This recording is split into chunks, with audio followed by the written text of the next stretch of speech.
bienvenue à ce nouveau séminaire de l'École Polytechnique sur l'innovation et société.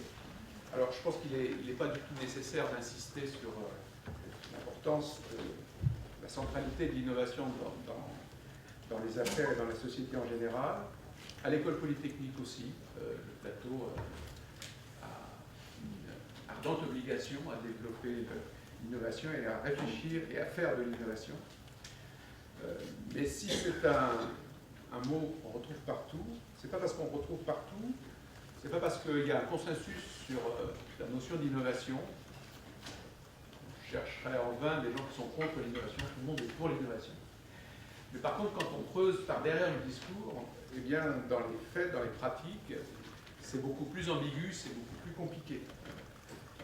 L'innovation dans les pratiques, c'est souvent un problème, c'est souvent un risque, c'est souvent des tensions, voire des conflits. Et donc, il nous a semblé important d'éclairer cette notion un peu passe-partout par des regards pluridisciplinaires, des regards rigoureux, théoriques, de manière à éclairer un petit peu cette notion passe-partout. Alors, pour ouvrir ce cycle, je crois qu'il n'y avait personne de mieux qualifié qu'Armand Chey, professeur à l'École des Mines, membre de l'Académie des technologies. D'abord, pour ses travaux précurseurs dans l'analyse et la théorisation des raisonnements de conception. Je crois qu'il ne va pas en parler dans ses exposés, mais tout le monde connaît sa fameuse théorie CK et on l'enseigne ici aussi. Mais aussi pour ses travaux parallèles sur les formes d'organisation et de régulation économique qui ont conduit à l'ouvrage dont on va parler aujourd'hui et que je dois avoir là, voilà, très bien. Refonder l'entreprise, qui d'ailleurs vient d'avoir un prix avant-hier, prix de meilleur livre de gestion décerné par Syntec et la Société française de management. Un ouvrage qui réunit des qualités tout à fait rares, d'être à la fois ambitieux, pertinent, clair et court.